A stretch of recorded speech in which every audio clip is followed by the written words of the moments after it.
Hi, I'm Paul Christopher and I'm your happiness expert, and this week's video is all about how older people, those in the later generations, baby boomers, have done better mentally in terms of coping with COVID than any other generation out there. Which is kind of unexpected, isn't it? I mean, these were the folks who were most vulnerable. These remain the people most vulnerable. They've got comorbidities, and just with age, we know that COVID has gotten them worse, and that the threat of serious illness and death has been much greater in that demographic. And yet, in spite of that, older people have coped quite well. From an emotional perspective, from a mental health perspective, they've done just fine, thank you very much. So what's that all about? Well, this video is going to be exploring the circumstances in general, on average, with older people vis-a-vis their mental coping, and coping especially with COVID. And the video is going to give some hints about meaning in our lives and the idea of forgiveness. That's a rich teaching for all of us, regardless of our age. So stay tuned, that's coming right up.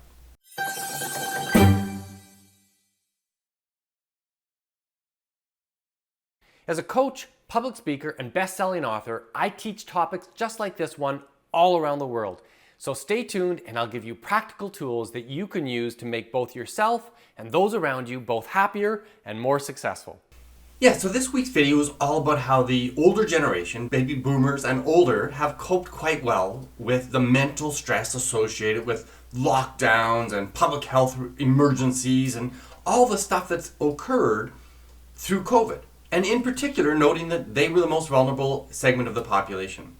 And this is not a shocking surprise, frankly. When we look at happiness research over the last several decades, there's a pretty consistent finding, and that is that we start out in our young adult life, teenage years more, relatively happy. And then we start to dip lower and lower.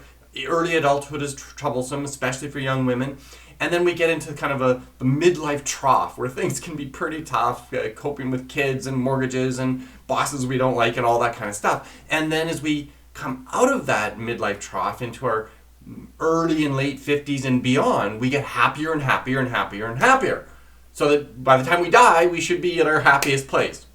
And these are averages, it doesn't true for all people, but this curve is well known.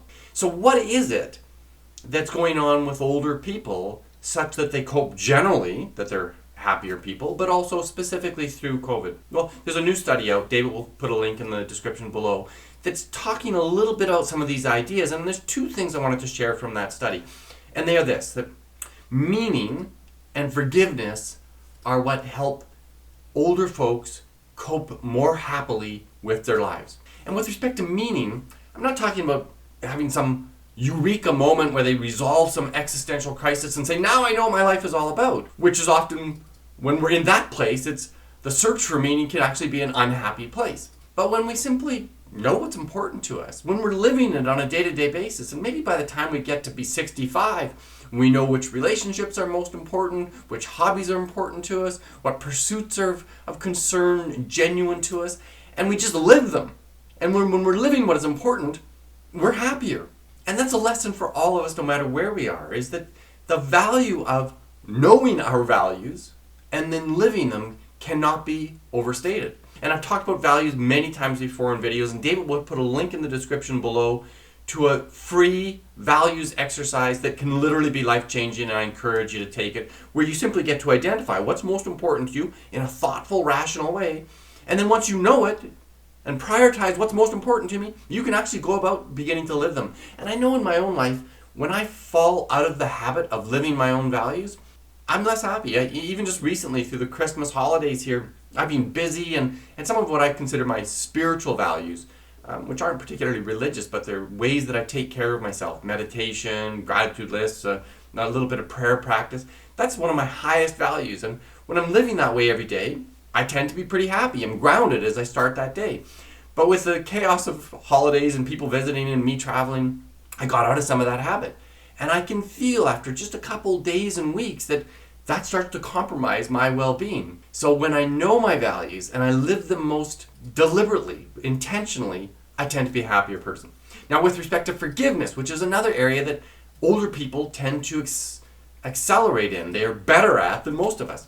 And by forgiveness, I'm not talking about overcoming some betrayal or dealing with the cruelty of other people. That's one kind of forgiveness, but I'm talking about a general mindset about how to just live our lives, accepting what is, being more relaxed with the things that we don't prefer in our lives, that the things like COVID that are a pain and cause real consequential differences in our lives.